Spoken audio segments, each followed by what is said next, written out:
The last few years have quietly reshaped how men and women interact with each other in public, at work, and even in casual everyday moments. And most people have not fully grasped how deep that shift really goes yet.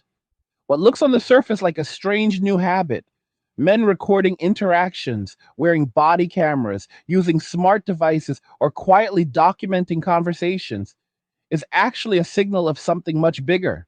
It is a sign that trust has collapsed, not in theory, not in rhetoric, but in practice. If you stay with this to the very end, you are going to see how this change did not come out of nowhere, why it is spreading so fast, and why there is almost no realistic way to reverse it once it takes hold.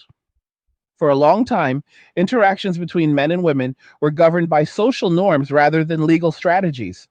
People relied on assumptions of goodwill, benefit of the doubt, and shared understanding of context.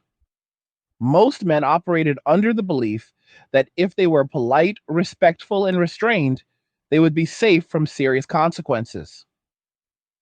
That belief no longer exists in many places. What has replaced it is not anger or chaos, but something colder and far more stable: risk management. Men are no longer asking themselves how a woman might feel in an interaction. They are asking how an interaction might look if replayed in front of an employer, a compliance officer, or a police officer. That shift alone explains almost everything that is happening right now. Recording interactions is not about dominance or intimidation, despite how it is often framed. It is about documentation, it is about evidence, it is about making sure that what actually happened can be proven if a dispute arises later. This mindset did not appear overnight. It was cultivated slowly through years of highly publicized accusations, vague standards, retroactive judgments, and an environment where intent no longer mattered as much as perception. Men learned through observation that being correct in reality was less important than being defensible on paper or on video. Once that lesson is learned, behavior changes permanently. In the past, a misunderstanding might have been resolved through conversation or mediation. Today, misunderstandings can escalate into investigations, disciplinary actions, public shaming, or legal trouble. Men watch colleagues lose careers over moments that were never recorded and could not be defended. They watched viral stories where accusations alone were enough to end reputations, even when no formal charges followed. Over time, a simple conclusion emerged. If interactions can be weaponized after the fact, then interactions must be preserved in their raw form. Recording became the logical response, not an emotional one.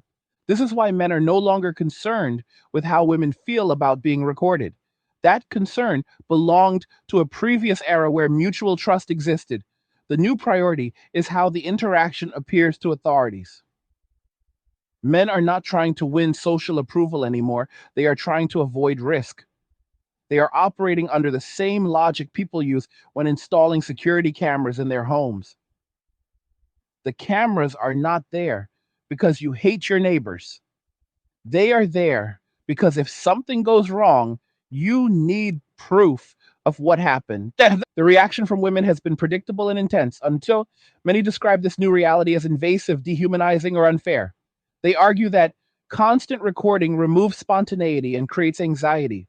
From their perspective, it feels like a loss of comfort and safety. What they often fail to recognize is that men experienced a similar loss years earlier, when casual interactions became potential liabilities. Men adapted quietly. Women are now encountering that same discomfort, but for the first time, the system is not designed to absorb their distress and resolve it on their behalf. A key reason this trend is not going away is the legal framework already in place. In many jurisdictions, only one party needs to consent to a recording for it to be lawful in public or semi public settings. This is not a loophole, it is a deliberate design choice meant to protect documentation and accountability. Laws against recording in private spaces exist and are clear, but public interactions are treated differently for a reason. Once behavior occurs in public, it enters a realm where expectations of privacy are limited.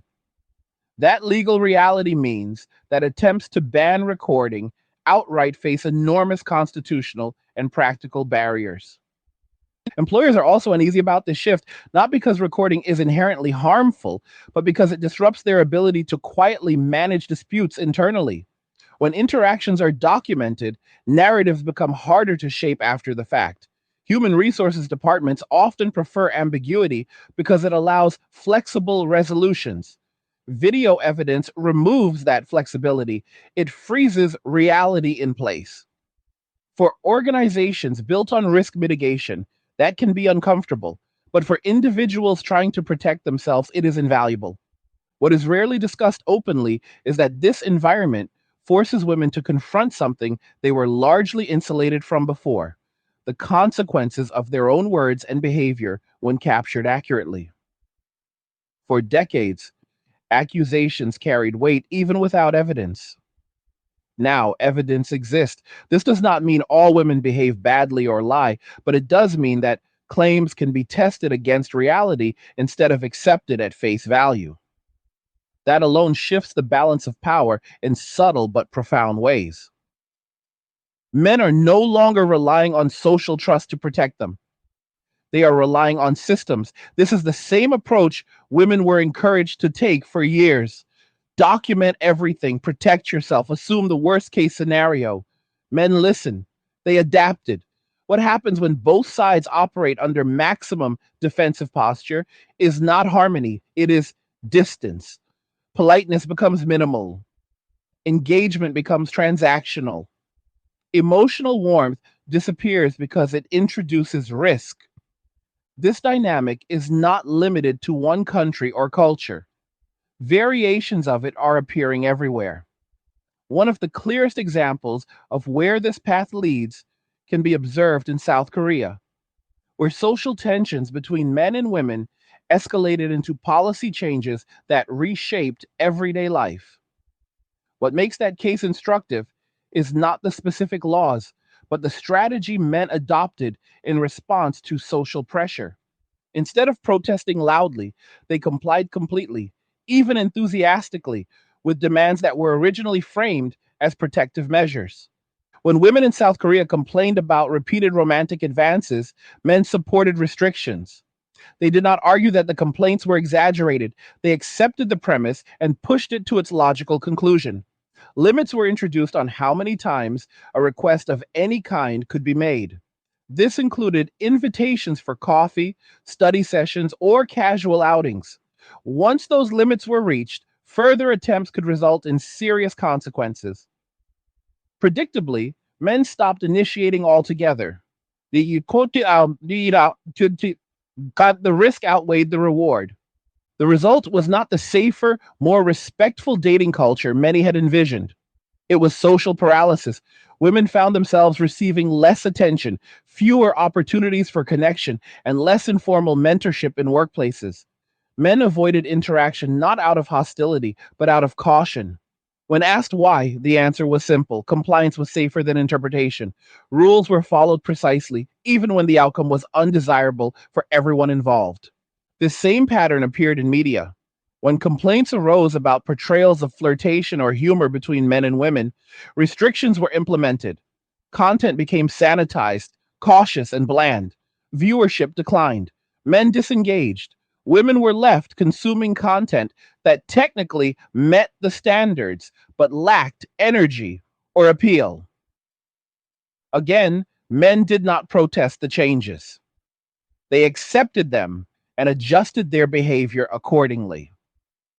Now, public transportation offers another illustration. Complaints about physical space led men to modify their behavior. Some traveled at different times, others stood instead of sitting. At the same time, reporting expanded to include anyone who violated the new standards, regardless of gender. What had been framed as a correction of male behavior became a universal enforcement of rules that no one found particularly pleasant. Yet compliance continued because compliance reduced risk. In the workplace, calls for equality led to exactly that. Men stopped informal assistance. Competition became direct and uncompromising. Expectations became identical. Special allowances disappeared. The outcome was not universal advancement, but stratification based strictly on performance under pressure. Some adapted well, others struggled. The system did not care. It was fair, in the narrowest and coldest sense of the word. These examples matter because they demonstrate what happens when trust collapses and rules replace relationships. Recording interactions is simply the next stage of that evolution. It is the physical manifestation of ruthless compliance applied to daily life. Men are no longer navigating social nuance. They are navigating legal landscapes. That makes them predictable, cautious, and emotionally distant. The emotional reaction from women, panic, frustration, and appeals to authority mirrors earlier reactions from men when norms first shifted against them. The difference now is that the mechanisms women appeal to are the same ones men are using for protection. The state does not take sides based on comfort, it responds to evidence. Video does not argue, it does not interpret, it simply shows. Another uncomfortable truth is that recording does not only protect men from false claims, it also exposes behavior that might otherwise be dismissed or forgotten. Intoxicated outbursts, verbal harassment, disorderly conduct, and false statements can all be documented. This creates a new accountability that women are not accustomed to facing at scale. For years, consequences flowed primarily in one direction. Now they flow both ways. Men who had previously withdrawn from public life, social scenes, or romantic pursuit are not suddenly returning to engage more deeply. They are returning with armor. They are engaging on their terms with safeguards in place. This is not reconciliation, it is coexistence under surveillance. That distinction matters. Economic pressure intensifies these dynamics. As living costs rise and stability becomes harder to maintain, expectations resurface about partnership and support. Some women openly express frustration that men are not stepping in as they once did. What they often overlook is that the social contract that encouraged that behavior was dismantled piece by piece. Men were told explicitly that their presence was not needed, their leadership was suspect, and their initiative was dangerous. They listened, they adapted. Reversing that adaptation is not as simple as expressing need. Trust, once broken at scale, does not regenerate quickly. It requires incentives, assurances, and time. Right now, incentives favor caution, assurances are absent, time continues to reinforce defensive habits. Every viral clip of an interaction gone wrong strengthens the belief that recording is necessary.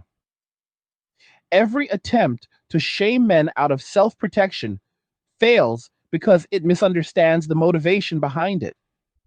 This is not about winning. It is not about revenge. It is about survival within a system that rewards documentation and punishes ambiguity. Men are not trying to restore an older social order. They are adapting to the current one as it exists, not as it was promised to be. As this trend continues, society will feel colder, more transactional, and less forgiving. That is not a moral judgment, it is an observation. Systems built on compliance rather than trust always feel that way. People will interact less, speak more carefully, and withdraw emotionally. Recording devices will become as normal as security cameras, accepted even if disliked. The most important thing to understand is that this shift did not begin with cameras. Cameras are simply the symptom. The cause is a long erosion of goodwill between men and women, accelerated by policies, narratives, and incentives that prioritize protection over connection. Once people stop believing they will be treated fairly in ambiguity, they eliminate ambiguity. This is the world we are entering, not loudly, not dramatically, but quietly and permanently. And once people learn to live this way, they rarely choose to go back. As this colder way of interacting becomes normalized, something else begins to happen beneath the surface that very few people are willing to talk about honestly. Men start recalibrating not just how they interact with women, but how much access women have to their lives at all. Recording interactions is not an isolated behavior, it is part of a broader pattern of disengagement paired with defensive participation. Men are not withdrawing completely, but they are no longer emotionally investing in environments that present asymmetric risk. The presence of a camera is not meant to intimidate, it is meant to neutralize uncertainty. And when uncertainty is neutralized, emotional investment becomes optional rather than necessary. In earlier generations, men were encouraged to lead, initiate, and absorb discomfort in order to facilitate social harmony. That expectation relied on an assumption that mistakes would be treated proportionally and intentions would be considered. Once that assumption collapsed, the incentive structure flipped.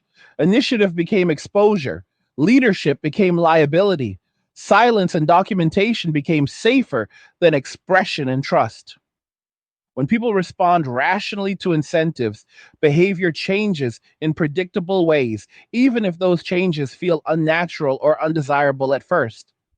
What many observers fail to grasp is that men recording interactions is not a rebellion against women, it is compliance with the environment that has been created.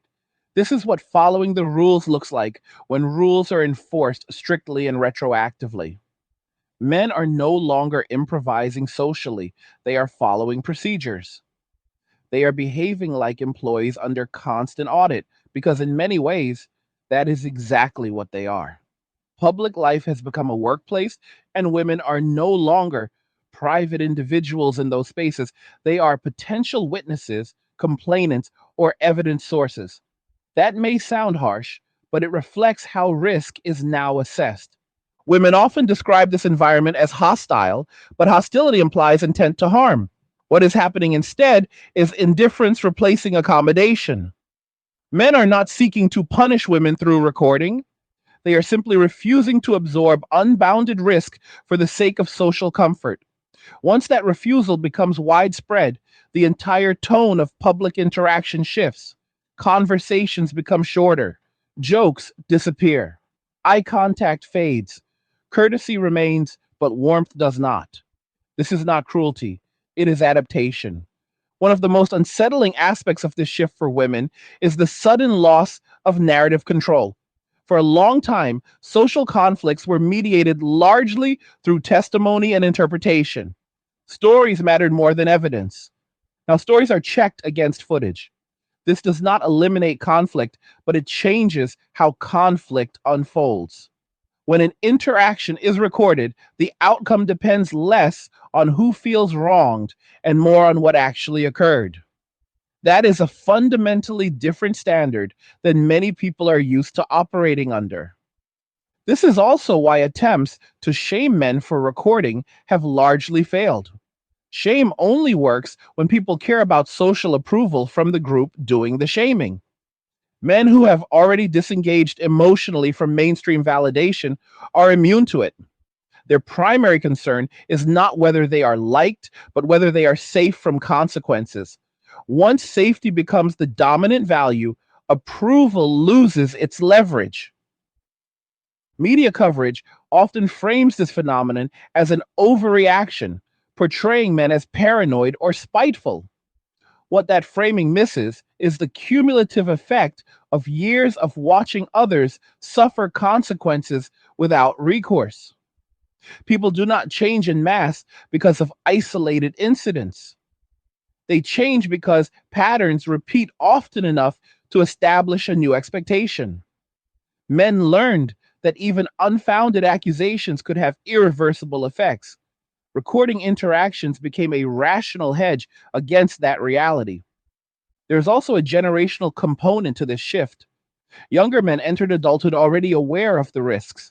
They did not experience a time when casual interaction felt safe. For them, recording is not a betrayal of some lost social norm. It is simply how things work. They view documentation as standard practice, much like saving receipts or backing up data. Older men may feel conflicted or nostalgic, but younger men feel practical. That generational divide ensures the practice will persist because it is not rooted in resentment, but in normalization. Women, on the other hand, are encountering a sudden loss of informal power. Informal power thrives in ambiguity. It relies on interpretation, emotion, and unspoken rules. Documentation strips ambiguity away. When everything is recorded, informal power gives way to formal process. This feels destabilizing to those who benefited from the old system, even if they never consciously exploited it. Losing an advantage you never acknowledged still feels like injustice. This also explains why appeals to legislators have gained little traction. Lawmakers operate within the same risk frameworks as everyone else. They are acutely aware that banning public recording would introduce more problems than it solves. It would require defining intent, context, and enforcement mechanisms that would be nearly impossible to apply fairly. More importantly, it would place governments in the position of restricting evidence, which runs counter to accountability and transparency principles. Once the public understands recording as a protective measure rather than an aggressive one, banning it becomes politically untenable. Hey guys, in a world pushing you to own nothing and be happy, crypto is your key to survival. Join Angry's Crypto Academy to master buying, selling, and trading crypto. Make huge profits and safeguard your wealth. Plus, discover the one crypto virtually no one is talking about, poised to create new millionaires in the upcoming bull run. The link is in the description of the video below. Go check it out now. Another overlooked consequence of this trend is how it alters conflict escalation. In the past, disputes often intensified through argument and emotion. Now, escalation takes a different form. Instead of shouting matches or confrontations, people disengage and submit footage. Authority intervenes earlier, not because conflicts are worse, but because evidence is clearer. This reduces dramatic public scenes, but increases formal consequences. Some interpret this as oppressive, others see it as orderly. Either way, it changes how people behave long before conflict ever arises. This environment also affects romantic dynamics in ways that are rarely acknowledged openly. Dating relies on risk. It requires vulnerability, missteps, and ambiguity. When those elements are penalized, people withdraw. Men who record interactions are not trying to sabotage romance. They are prioritizing self-preservation. The unintended result is a dramatic reduction in spontaneous connection. Relationships that do form are more cautious, slower, and often transactional. Emotional intensity gives way to strategic compatibility. Women who lament the loss of romance often fail to connect it to the systems they supported. Romance thrives in trust-rich environments. When trust erodes, romance becomes dangerous. Men did not decide collectively to abandon warmth. They responded to incentives that punished it. Once a population learns that caution is rewarded and vulnerability is risky, cultural norms shift accordingly. The comparison to South Korea is instructive here because it demonstrates the endpoint of these dynamics. When men fully internalize a compliance-based model, they stop negotiating socially, they stop arguing emotionally, they stop seeking approval. They simply follow rules exactly as written. That behavior may appear passive, but it is incredibly powerful because it exposes the consequences of policies without resistance. It is difficult to accuse someone of wrongdoing when they are adhering strictly to stated expectations. In South Korea, men were accused of being unromantic, distant, and cold. The response was simple. Romance was deemed risky, so it was avoided. Women who expected men to push past rejection found that men no longer did. The social scripts changed overnight. What was once interpreted as confidence became interpreted as risk. Men adapted accordingly. That same pattern is now unfolding elsewhere, with recording as the primary tool. By documenting interactions, men are removing themselves from subjective interpretation. They are not asking for trust. They are replacing trust with verification. This may feel dystopian, but it is not driven by malice. It is driven by a system that values proof over intent. The irony is that the system also protects women in certain ways, even if they resent it. Clear documentation reduces false accusations in all directions. It creates records that can exonerate as well as implicate. The discomfort comes from the loss of narrative flexibility, not from an increase in actual harm. But humans are deeply attached to their ability to frame events in ways that favor them. Losing that ability feels like oppression, even when it applies universally. Another uncomfortable reality is that men have learned to live without validation from women. Solitude, hobbies, digital communities, and personal projects have replaced social approval as sources of fulfillment. When people no longer need your approval, you lose leverage. Recording interactions reinforces that independence. It signals that the relationship is not emotionally central, it is procedural. Economic stress accelerates all of this. As resources become scarcer, tolerance for risk decreases. Men who feel financially vulnerable are especially cautious. They cannot afford reputational damage or legal trouble. Recording becomes a low cost insurance policy. Once adopted, it becomes habitual. Habits formed under pressure tend to persist even when conditions improve. Women expressing frustration online about loneliness, financial strain, or lack of support are often responding to the downstream effects of these changes, not their cause. Men are not withholding out of cruelty, they are conserving energy and minimizing exposure. Appeals to empathy fall flat because empathy was not reciprocated when men voiced concerns earlier. Once emotional reciprocity is broken, transactional logic takes over. What makes this moment particularly consequential is that it represents a fork in the road. One path leads toward rebuilding trust through mutual accountability and restraint. The other leads toward deeper institutionalization of surveillance and disengagement. Current trends suggest the latter is more likely, not because people want it, but because it aligns with existing incentives. Trust is expensive to rebuild. It requires admitting mistakes, revising narratives, and offering guarantees that risk will be shared rather than offloaded. So far, there is little evidence of that happening at scale. Instead, there are calls to restrict tools that men use to protect themselves without addressing why those tools became necessary in the first place. That approach fails because it treats symptoms while ignoring causes. Men recording interactions is not the end of the story, it is the midpoint.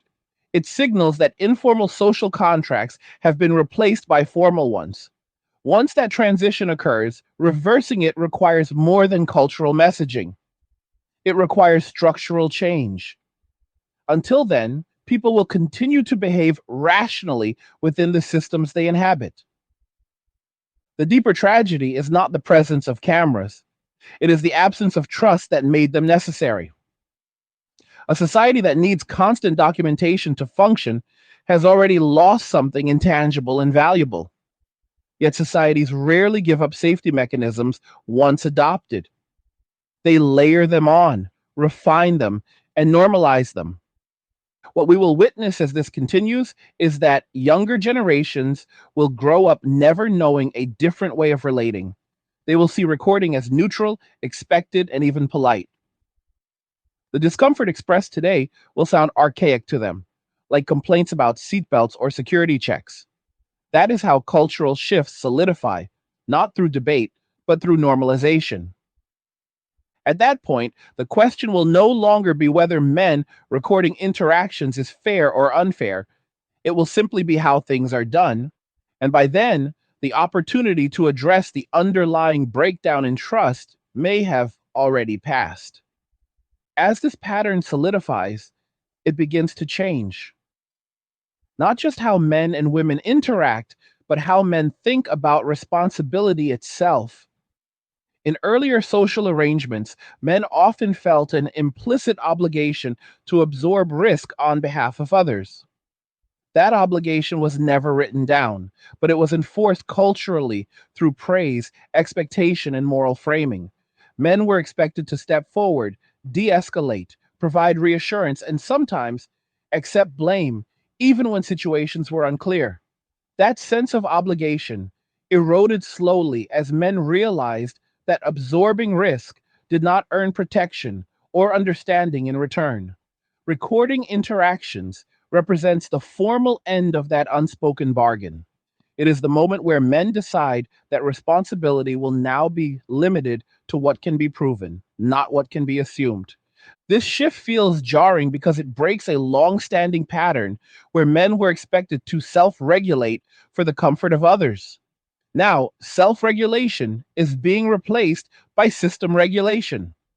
Men are no longer trying to anticipate how an interaction might be interpreted emotionally. They are preparing for how it might be reviewed procedurally. This is not a moral stance, it is a survival strategy. When procedures matter more than perceptions, people adapt by aligning themselves with procedures, even if it makes interactions colder. One of the most significant consequences of this is that it removes incentives for informal problem solving. In the past, small misunderstandings could be resolved quietly through conversation. Today, the presence of a recording device changes the calculus. If everything is documented, there is less reason to negotiate or smooth things over informally. People disengage and let formal systems handle it. This increases reliance on institutions and decreases reliance on personal judgment. Over time, this trains people to avoid responsibility for resolution, deferring instead to authority. Women often interpret this as men being unhelpful or detached. From the male perspective, it is about minimizing exposure. Helping informally introduces ambiguity. Ambiguity introduces risk. Formal processes are slow and impersonal, but they are predictable. Predictability is now valued more than kindness. That is the emotional cost of an environment where trust has been systematically undermined. Another underdiscussed effect is how this changes accountability thresholds. When interactions are recorded, standards tighten. People become more cautious in their language, posture, and tone. This applies to everyone, not just men. However, because women were less accustomed to having their behavior scrutinized in this way, the adjustment feels more abrupt. Behaviors that were once excused as emotional expression or situational stress are now evaluated against fixed standards. The camera does not interpret context, it records behavior. That can feel unforgiving, even when it is neutral. This is why many women describe feeling constantly watched or judged. That feeling mirrors what men experienced during earlier phases of social change, when ordinary actions were reinterpreted through a hostile lens. The difference now is that the mechanism of scrutiny is not ideology but documentation. There is no argument to be had with footage. That makes the discomfort harder to deflect. The emotional reaction to the shift often takes the form of moral appeals. Critics argue that recording erodes trust, intimacy, and humanity. While those concerns are valid, they overlook a critical point. Trust was not eroded by cameras. Cameras arrived after trust was already gone. They did not cause the collapse. They are the scaffolding built after the collapse to prevent further damage. Removing the scaffolding without rebuilding the foundation does not restore the structure. It accelerates the collapse.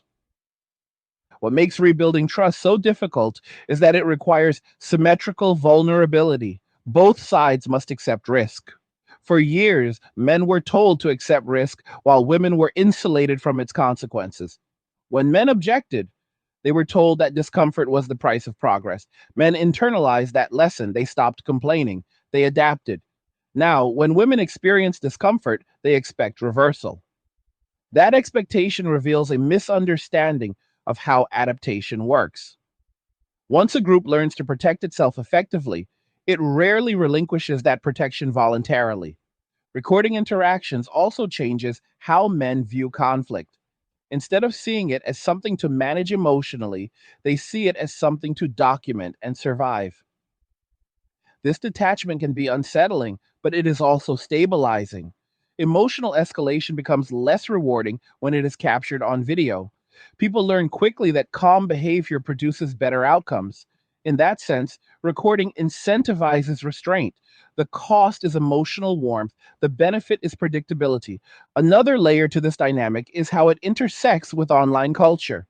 Clips of interactions are shared, dissected, and discussed. Critics argue that this amplifies humiliation. Supporters argue that it promotes accountability. Both are true. Visibility cuts both ways. What is new is not public scrutiny, but the democratization of evidence. Anyone can document and share. That power was once concentrated in media institutions. Now it is distributed unevenly across individuals. Men sharing recordings online are often accused of seeking validation or punishment. In reality, many are signaling boundaries. They are showing what behavior they will no longer tolerate. This public signaling reinforces norms within male communities. It communicates that documentation is acceptable and expected. Over time, this creates a feedback loop where men feel supported in protective behaviors rather than isolated. Women observing this dynamic often feel targeted, even when they have not engaged in problematic behavior. That feeling of collective exposure mirrors how men felt when entire groups were judged based on the actions of a few. Collective responsibility feels unjust regardless of who bears it. The difference is that men were told to accept it as necessary. Women are now resisting it. That resistance is understandable, but it does not change the underlying mechanics. The workplace is one of the most affected environments. Recording interactions at work fundamentally alters professional culture. Informal mentoring declines. Casual conversation disappears. Meetings become rigid. Everything is said with an audience in mind. This reduces misunderstandings, but also reduces creativity and rapport. Companies may try to discourage recording, but they face legal and ethical constraints. They cannot demand trust while operating within systems that punish error severely. Men who record at work are often acting defensively, not aggressively. They have watched colleagues disciplined based on ambiguous complaints. Recording is a way to ensure fairness, not dominance. Yet the presence of cameras creates discomfort, particularly for those accustomed to informal authority. When authority is documented, it must justify itself. That scrutiny can feel threatening. Romantic relationships are not immune to these effects. When early interactions are recorded, intimacy becomes conditional. Vulnerability is delayed. People test each other cautiously. This reduces impulsive connections, but may increase long term stability for those who proceed. The downside is that many never proceed at all. The energy required to navigate this environment deters participation. Women expressing nostalgia for earlier dating norms often overlook the risks men associated with those norms. What felt exciting to one side felt dangerous to the other. Recording flattens that asymmetry by making risk visible. Unfortunately, visibility does not automatically produce empathy. It often produces defensiveness instead. One of the most striking outcomes of the shift is how little outrage actually matters. Public condemnation of recording practices has not slowed their adoption. That is because outrage does not change incentives. As long as recording reduces personal risk, men will continue to do it regardless of social disapproval. Moral arguments fail when they conflict with survival logic. This reveals a broader truth about modern society. When institutions fail to provide consistent fairness, individuals compensate through self protection. Cameras are tools of compensation. They fill gaps left by eroded trust. Expecting people to abandon tools that protect them without offering credible alternatives is unrealistic. The conversation often fixates on whether recording is ethical. Ethics matter, but they do not override incentives. A system that punishes ambiguity creates demand for clarity. Recording provides clarity. Until ambiguity is treated with fairness and restraint, clarity will remain preferable. There is also a psychological shift occurring. Men who record interactions report feeling calmer, not angrier. Documentation reduces anxiety because it removes uncertainty. That calmness can be mistaken for coldness. In reality, it is relief. When people no longer feel constantly at risk, they disengage emotionally. They conserve energy. This is not cruelty, it is adaptation to chronic stress.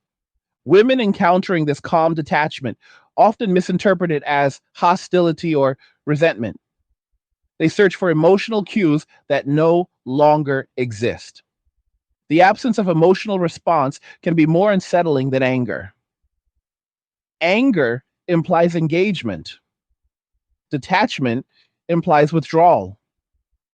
That withdrawal is difficult to reverse once it becomes habitual. The long term consequence of all this is a society that functions more like a compliance network than a community. People interact cautiously. Systems mediate relationships. Trust becomes localized and conditional. This may reduce certain harms, but it also reduces social richness. The trade off is subtle and cumulative. Importantly, this trajectory was not chosen deliberately by most people. It emerged from a series of well intentioned efforts to address genuine concerns without considering second order effects. Each policy, narrative, and cultural shift made sense in isolation. Together, they produced an environment where self protection dominates. Men recording interactions is a rational response to that environment. It is not the cause of social fragmentation, it is evidence of it. Criticizing the behavior without addressing the conditions that produced it is like blaming smoke for fire. As this reality becomes more entrenched, younger generations will normalize it. They will not see recording as controversial, they will see it as responsible. Social expectations will adjust accordingly. Complaints will fade, not because concerns were resolved, but because norms changed. At that point, appeals to restore warmth or spontaneity will sound naive. People will ask what protections are offered in exchange. If none are forthcoming, the cameras will stay on. This is the world that emerges when trust is replaced by documentation. It is quieter, colder, and more controlled. It is also stable in a way that emotional systems are not. Once stability is achieved, people rarely abandon it voluntarily. As this colder framework becomes embedded in daily life, it begins to alter how men perceive fairness itself. Fairness is no longer associated with intentions, tone, or emotional context. It becomes associated with records, timelines, and verifiable facts. This represents a deep psychological shift. For generations, fairness was something negotiated socially, often informally, with room for grace and forgiveness. Now, fairness is increasingly procedural. It is not about how something felt, but about what can be demonstrated. When men adopt recording as a default, they are signaling that they no longer trust informal interpretations to protect them. They are opting into a world where outcomes are determined by evidence rather than persuasion. This has the effect of flattening social hierarchies in unexpected ways. Charisma loses power when everything is documented.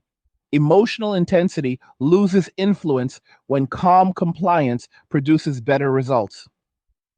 Individuals who once thrived in ambiguity find themselves constrained by clarity. Those who struggled to be heard find themselves protected by documentation. In theory, this should create a more balanced environment. In practice, it creates an environment where relationships feel mechanical. People behave correctly but not warmly. And women often respond to this shift by attempting to reintroduce emotional framing into disputes, emphasizing how situations made them feel rather than what occurred. That approach worked in earlier systems where interpretation played a central role. In a documented environment, emotional framing loses leverage. It is not ignored, but it is secondary. This is deeply unsettling for those who relied on emotional credibility as a form of social power. Losing that power feels like being silenced, even when no one is actively suppressing speech. Another consequence of widespread recording is that it encourages self censorship. People become more careful with humor, sarcasm, and vulnerability. Men, in particular, reduce expressive behavior that could be misunderstood. This does not mean men stop having thoughts or feelings. It means they stop sharing them in mixed company. Emotional expression becomes compartmentalized, reserved for trusted spaces where documentation is absent. This further reduces cross gender understanding as fewer genuine moments are shared publicly. Over time, this compartmentalization creates parallel social worlds. In public and professional settings, interactions are polite, brief, and cautious. In private, same gender or trusted circles, people speak more freely. This division reinforces stereotypes and misunderstandings because each group sees only the most constrained version of the other. Men appear distant, women appear demanding. Neither perception captures the full reality, but both persist because authentic interaction has been curtailed. The irony is that many of the behaviors now criticized as cold or unapproachable were once praised as respectful and professional. Men are doing exactly what they were told to do. They are not commenting. They are not initiating unnecessarily. They are not lingering. They are keeping interactions focused and minimal. Recording simply ensures that this compliance can be demonstrated if questioned. When criticism arises anyway, it reinforces the belief that emotional accommodation will never be enough. Documentation becomes the final shield. This dynamic also reshapes power relationships in subtle ways. When everything is recorded, authority must justify itself continuously. Instructions must be clear, boundaries must be explicit, vague expectations become liabilities. This can improve fairness, but it also slows decision making and reduces flexibility. People become reluctant to make exceptions or exercise discretion. They default to rules. Rules feel safe. Discretion feels risky. Women who previously relied on informal influence or social intuition find this environment constraining. They are forced to articulate expectations precisely and accept outcomes they might have negotiated differently before. This is not a moral failure, it is a structural change. When systems privilege clarity over empathy, those skilled in empathy lose ground unless they adapt. Men adapting to this environment often experience a sense of relief mixed with loss. Relief because the constant vigilance required to navigate ambiguous expectations is reduced. Loss because the richness of spontaneous interaction disappears. Many men quietly mourn the version of society where casual kindness was not a liability. Yet mourning does not lead them to abandon protective behaviors. The cost of vulnerability is simply too high. As recording becomes normalized, it also changes how people perceive accountability.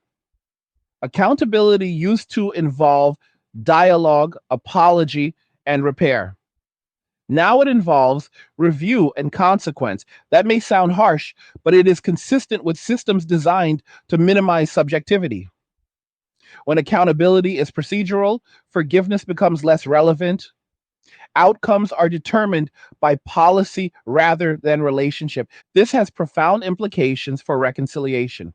Conflicts are less likely to be resolved through mutual understanding. They are resolved through rulings. Someone is found compliant or non compliant. This binary approach simplifies administration but impoverishes human connection. People learn to avoid conflict rather than resolve it because resolution no longer restores relationship, it merely closes a case. The emotional weight of the shift is often underestimated. Humans evolved to manage conflict through social cues, not through documentation. When those cues lose relevance, stress accumulates. Men recording interactions may appear calm, but that calm is often the result of emotional withdrawal.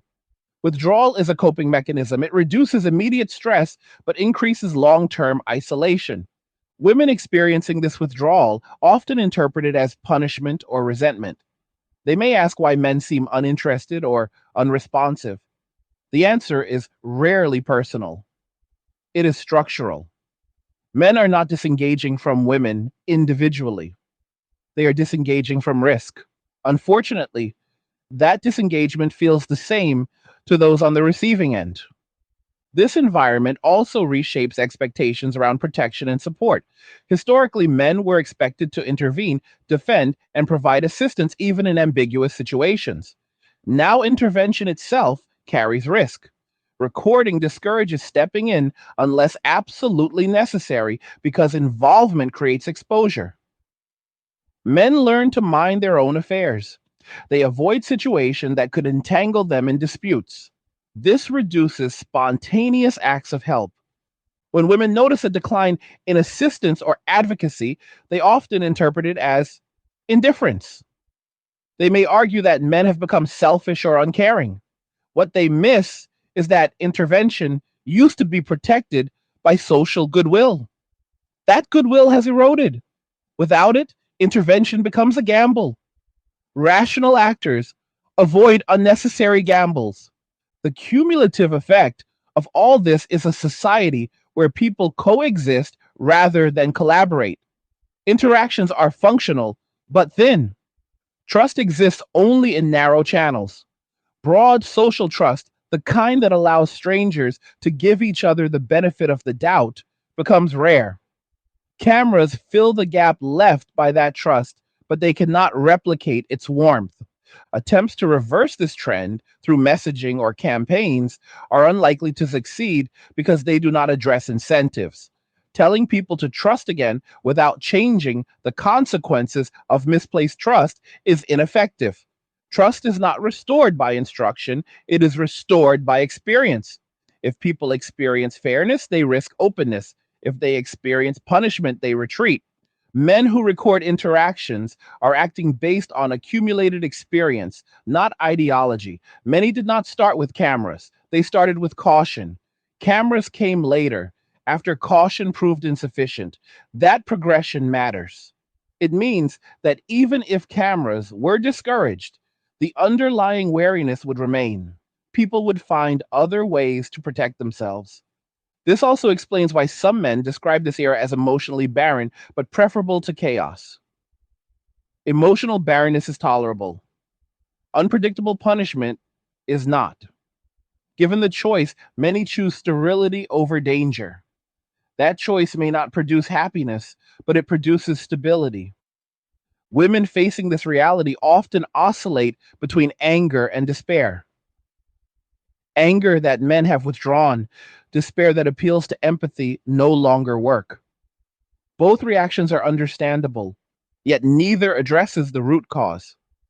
The root cause is not male hostility, it is systemic distrust. In systems where distrust prevails, relationships become conditional contracts. People exchange clearly defined goods and services. Emotional labor is minimized. Ambiguity is avoided. This model can function indefinitely, but it does not produce intimacy. It produces coexistence.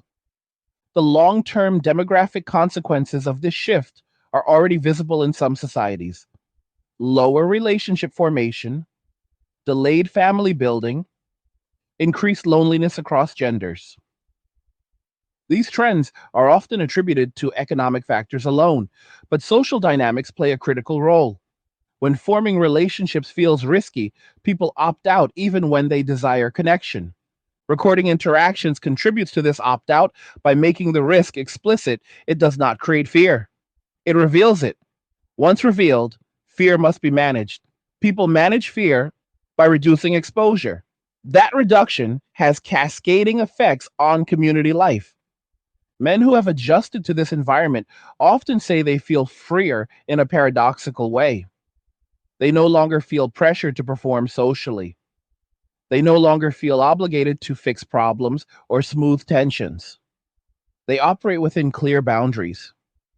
That freedom comes at the cost of connection, but many accept the trade. Women encountering this freedom sometimes interpret it as abandonment. They expected men to remain engaged regardless of cost. That expectation no longer holds. Engagement now requires safety. Safety is defined procedurally, not emotionally. The question many ask is whether this trajectory can be altered. The answer depends on whether incentives change. If consequences for misunderstanding decrease and protections for good faith interaction increase, trust may slowly return. If not, documentation will remain dominant. What is certain is that recording interactions is not a temporary fad. It is a behavioral adaptation to a specific environment. As long as that environment persists, the adaptation will too. Social pressure will not undo it. Only structural change will. As we move deeper into this era, people will increasingly judge interactions by how they look on record rather than how they feel in the moment. That changes how people speak, move, and relate.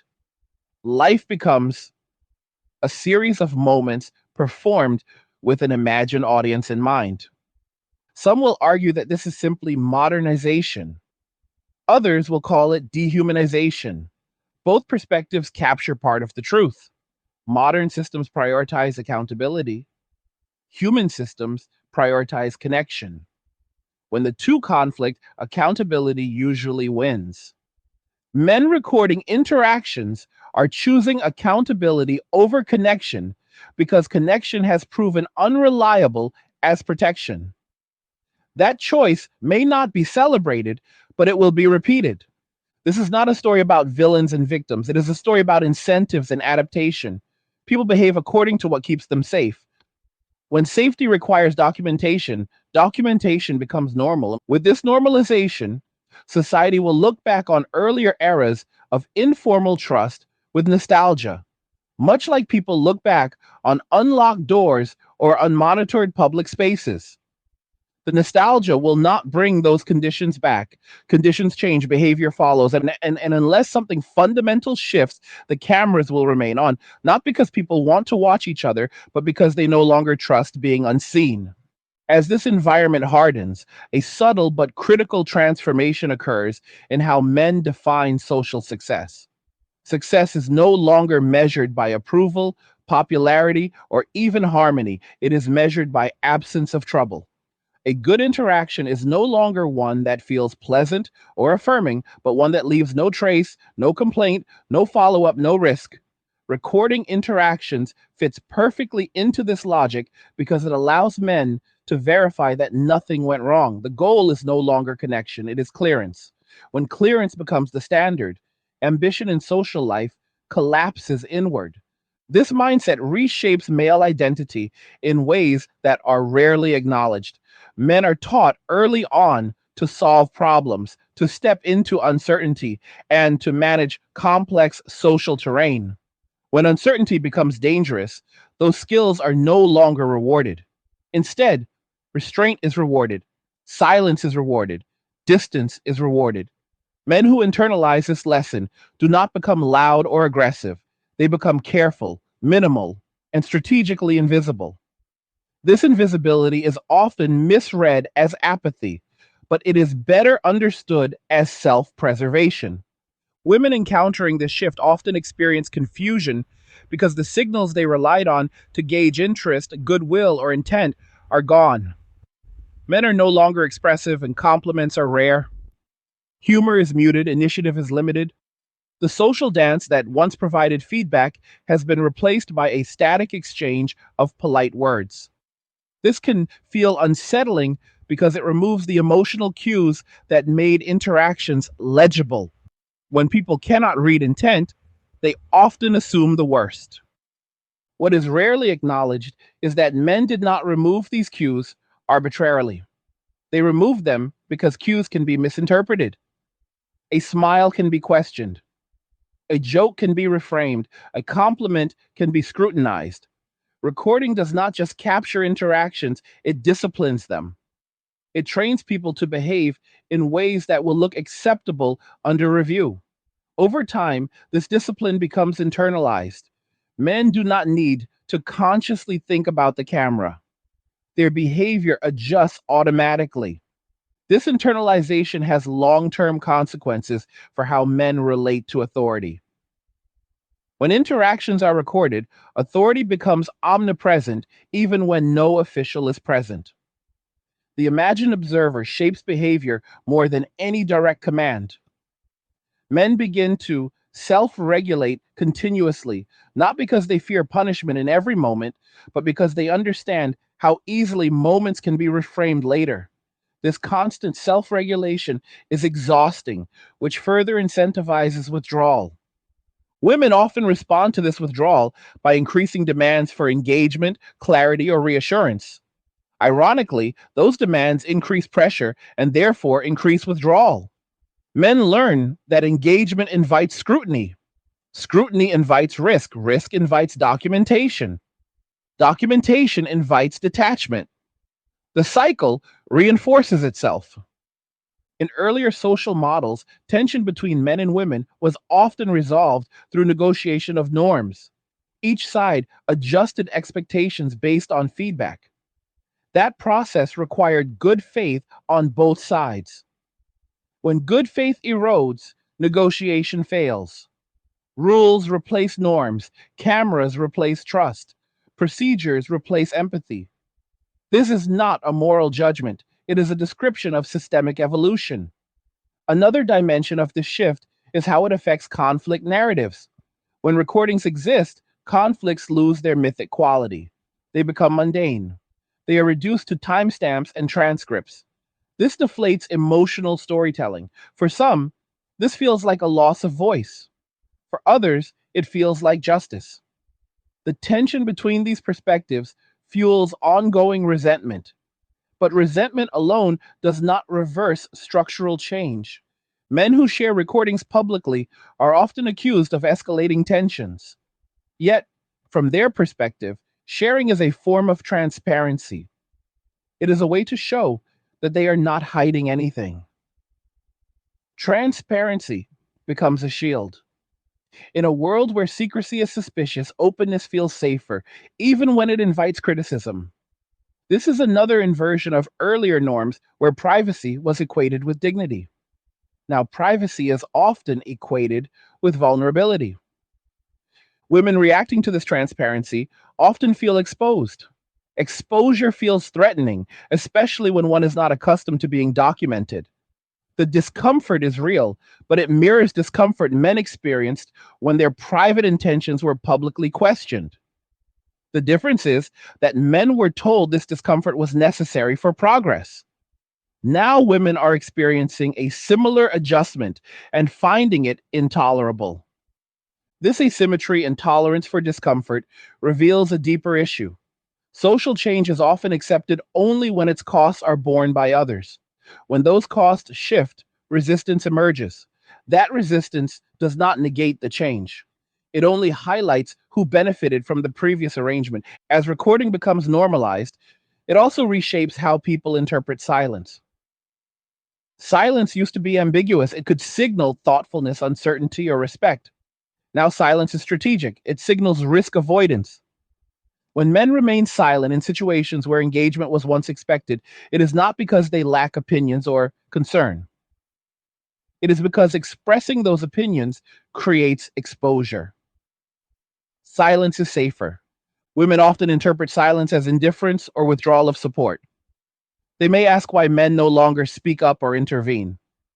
The answer is simple. Speaking up used to be rewarded socially. Now it is punished procedurally. Rational actors adjust accordingly. This has implications beyond gender dynamics. It affects civic life, community engagement, and informal leadership. Men who once volunteered, mediated disputes, or took on visible roles step back. The risk of being misunderstood outweighs the satisfaction of contribution. Communities become more fragmented. Formal institutions fill the gap, but they lack the nuance of personal involvement. The recording culture also changes how mistakes are handled. In trust based systems, mistakes are opportunities for learning and repair. In documentation based systems, mistakes become permanent records. This discourages experimentation and honesty. People aim to avoid mistakes entirely rather than learn from them. The result is stagnation.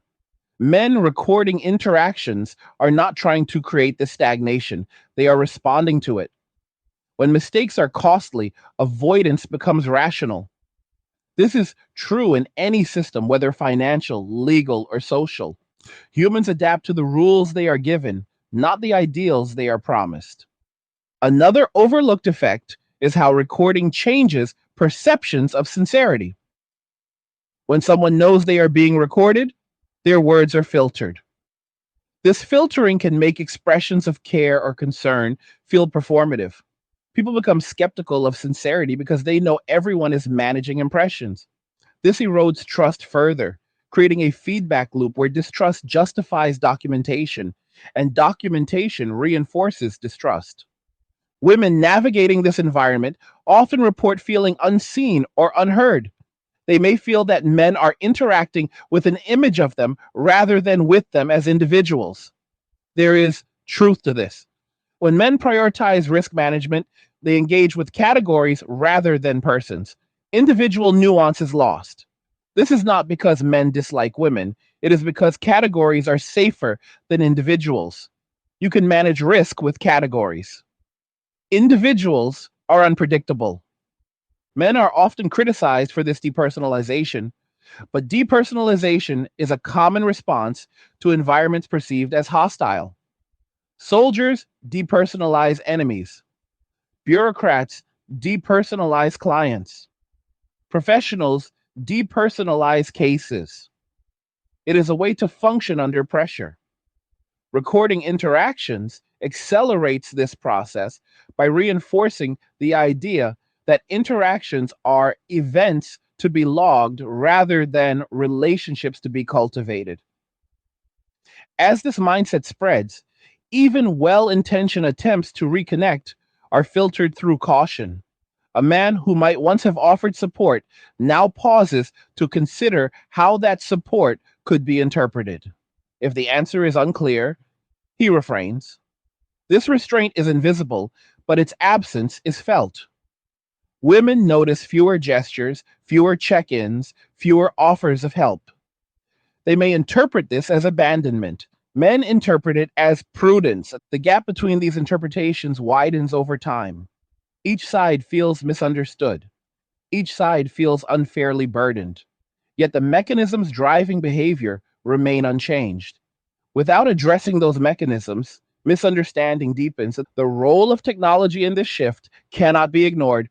Portable recording devices make documentation effortless.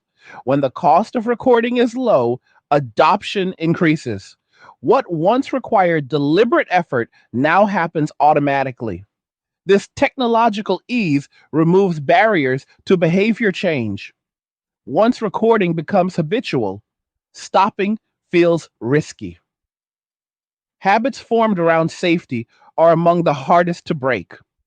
Some argue that normalizing recording will eventually reduce fear, making documentation unnecessary. This misunderstands human behavior.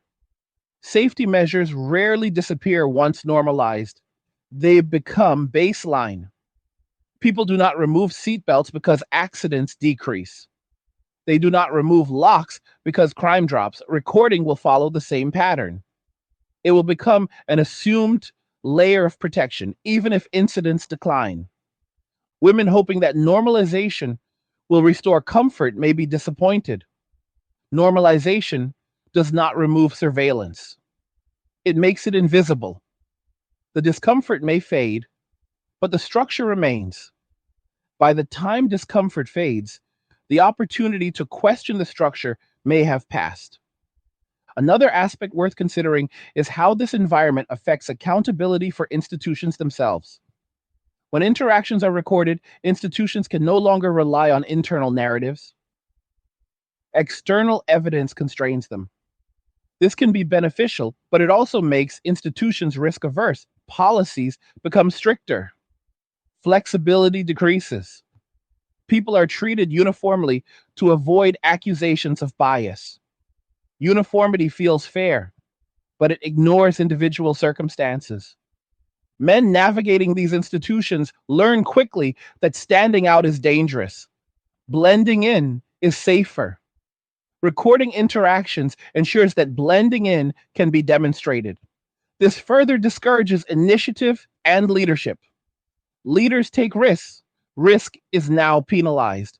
Women who desire leadership or advocacy from men find less of it available. They may accuse men of cowardice. Men see themselves as realistic. This difference in perspective is not easily reconciled. The emotional cost of the standoff is significant. Loneliness increases. Suspicion increases. Yet overt conflict decreases. Society appears calmer on the surface while becoming colder underneath. This is the hallmark of systems that prioritize order over connection. It is important to understand that men recording interactions are not organizing politically or ideologically in most cases. They are acting individually, making similar choices because they face similar incentives. This makes the trend resilient. There is no leader to discredit, no movement to dismantle. It is a distributed adaptation. Women seeking to reverse this trend often look for someone to blame. Blame feels satisfying, but it does not change incentives. As long as men perceive documentation as protection, they will continue to document. Appeals to morality or nostalgia will not override self interest when self interest aligns with safety. The question of whether this dynamic is sustainable remains open.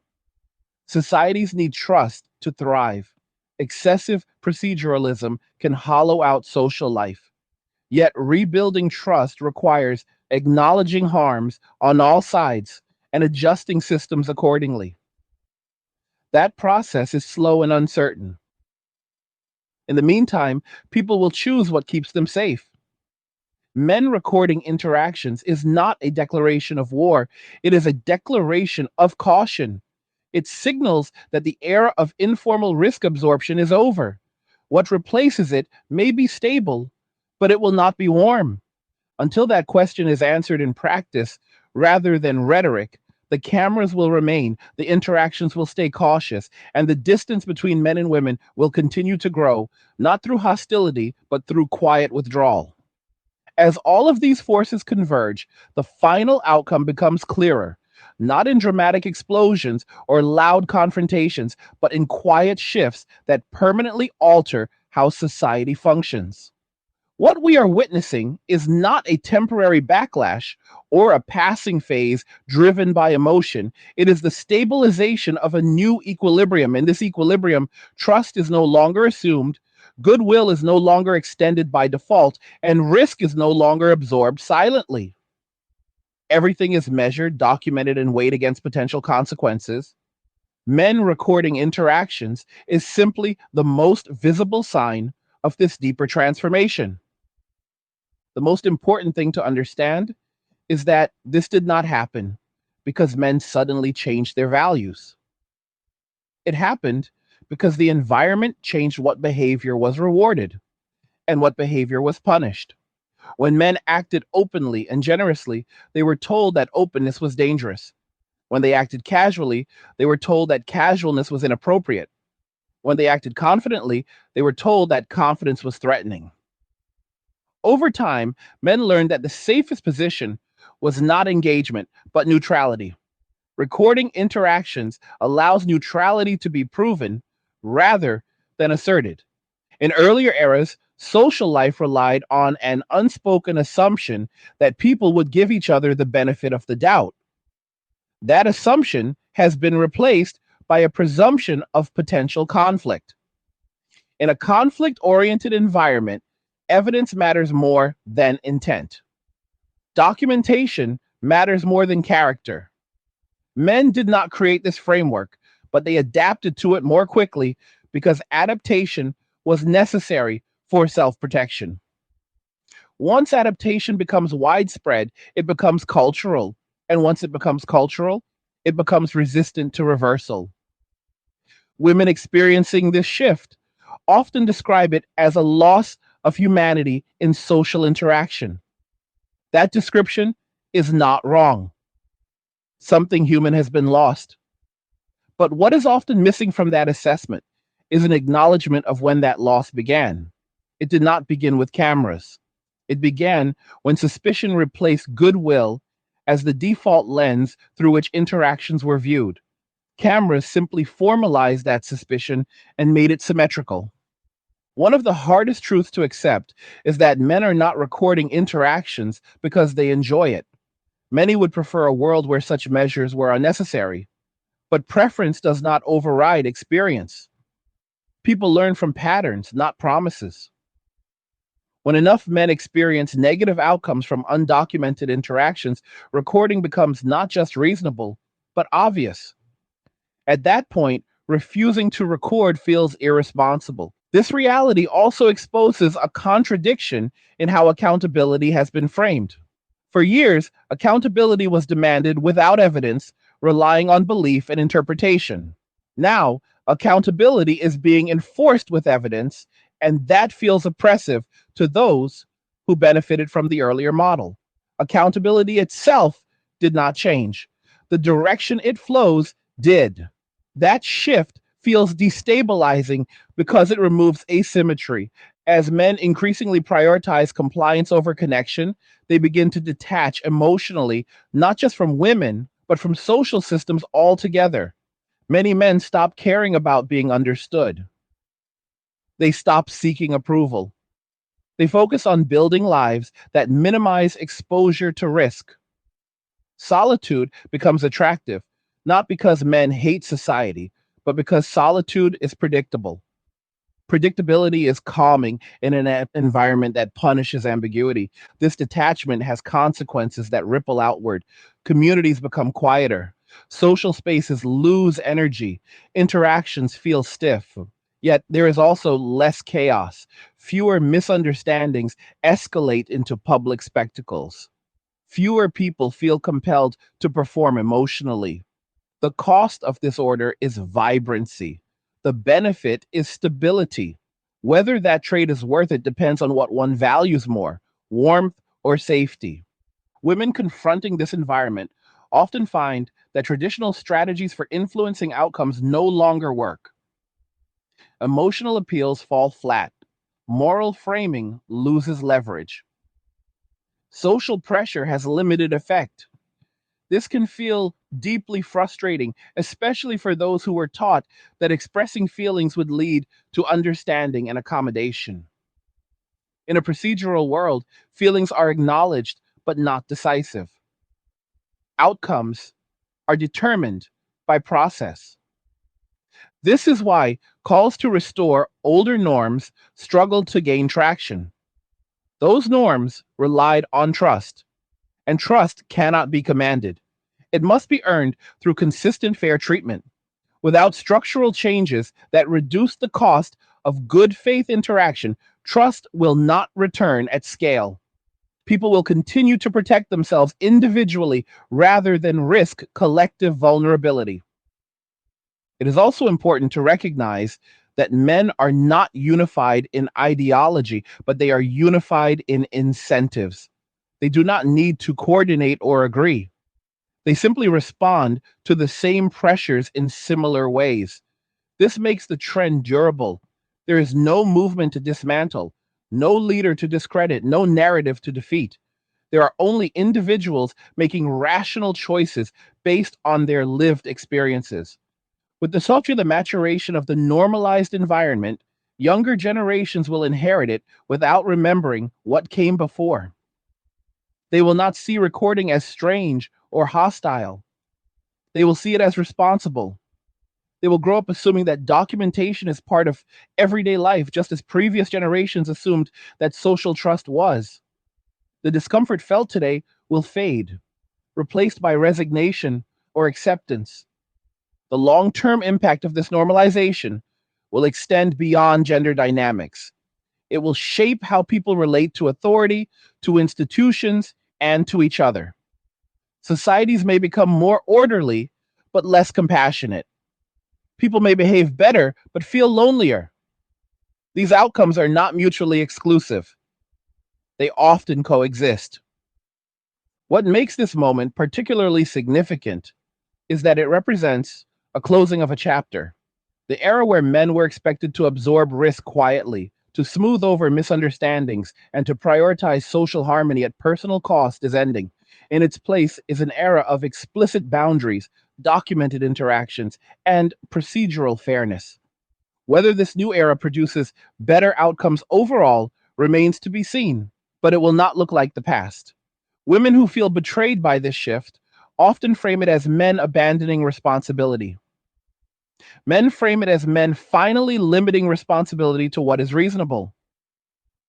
Both perspectives reflect genuine emotional experiences, but neither alone captures the full picture. Responsibility without protection is exploitation. Protection without connection is isolation. Society is currently choosing protection. The tragedy is that this choice was not made through open dialogue. It emerged through cumulative pressure. Each accusation, each policy, each public spectacle nudged behavior in the same direction. Over time, men learned that the safest path was the narrowest one. Recording interactions is simply a tool that helps them stay on that path. There is still a possibility of change, but it would require a fundamental recalibration of incentives. It would require treating good faith mistakes with restraint, valuing intent alongside outcome, and restoring proportionality in consequences. Without those changes, calls for trust will continue to ring hollow. Until then, men will continue to operate defensively, not out of anger, but out of realism. Women will continue to feel unsettled by this detachment, not because men are cruel, but because emotional expectations no longer align with structural realities. Both sides will feel misunderstood. Both sides will feel constrained. The video now comes to a close, but the most important question is not whether you like or dislike this reality, but whether you recognize it. Denying it does not make it go away. Shaming those who adapt to it does not reverse it. Only honest acknowledgement of how we got here can open the door to something different. So, before we wrap up, I want to hear from you. What did you think about what was discussed in this video? Do you agree with the direction things are moving? Are you seeing similar patterns in your own life or among people you know? Leave a comment and share your thoughts because these conversations matter and they help bring clarity to issues that are often ignored or misunderstood. Like the video if you like it. Don't forget to subscribe. And if you like the video, share the video. And just remember that all roads lead to MWA, men walking away, and cheers. Nothing says you care like crypto. Nothing can compare. Nothing says you care like crypto. Oh, nothing can compare to crypto.